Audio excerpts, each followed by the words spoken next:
Hello, everybody.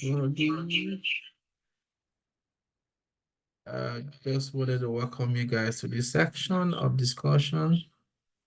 And as you can see, my name is Kweke Tony, and I'm introducing this exceptional couple institute.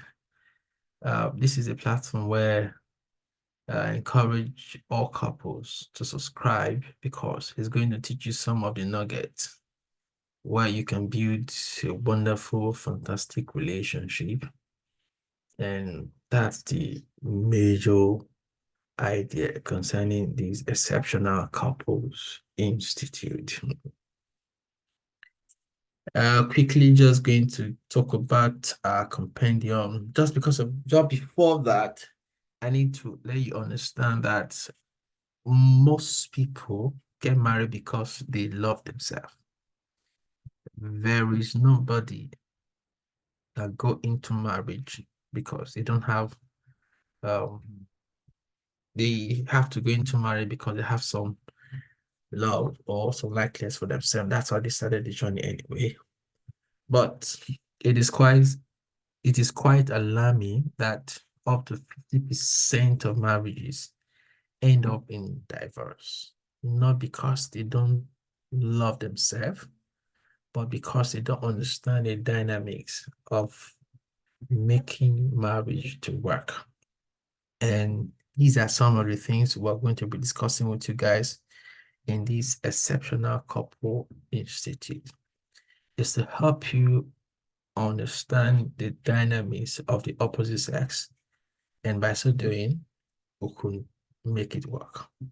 So it is quite alarming when I found out that 50% of marriages end up in divorce. Of the remaining 50%, half of them live in sadness. There's only 25% of marriages that lives in happiness. So I became quite interested to look into why this is the case. Why do we have 50% of marriages not able to continue as husband or wife? So these are some of the things that I'm going to be sharing with you in this exceptional couple institute. This is just to give you a start that no marriage is bad. Your marriage is as good as the people that are involved. The more healthy the people, the more they understand the dynamics of how to live with the opposite sex, the more they live better. Love is not enough. That you have feelings for someone is not enough to make your marriage work. But you need to understand the dynamics of the opposite sex for you to make it work.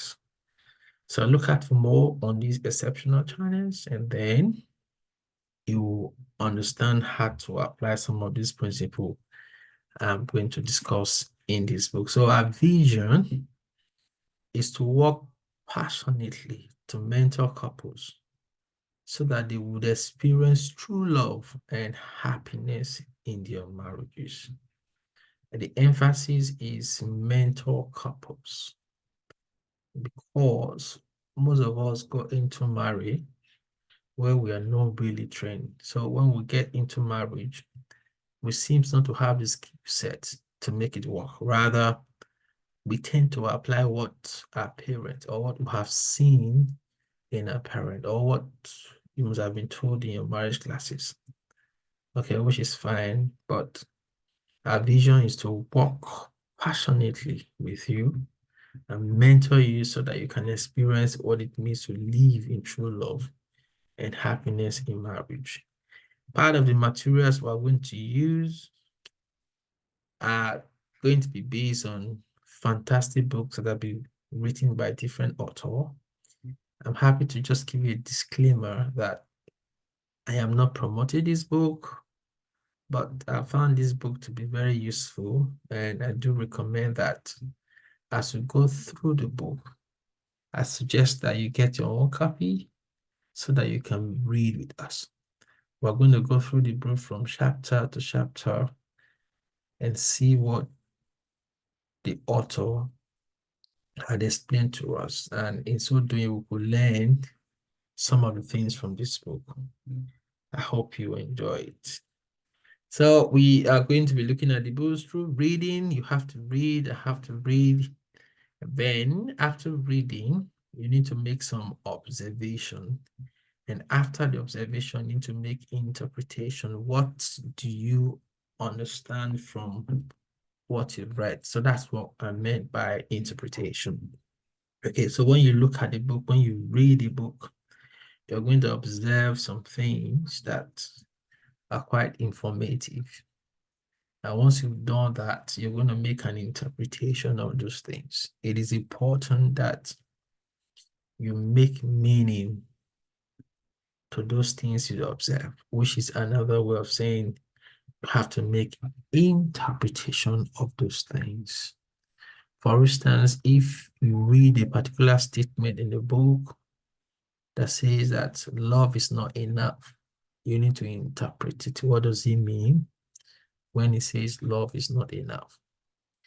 After interpretation of those words, we're going to learn how you can apply them to yourself, apply them to your daily life, apply them to your marriages. Okay, so you're going to write how you're going to apply them. The next one is action points. What are the actions you're going to take thereafter to have a better marriages? And of course, I talked about mentorship. Thank you. Bye-bye. See you. Watch the channels for more video. Thank you.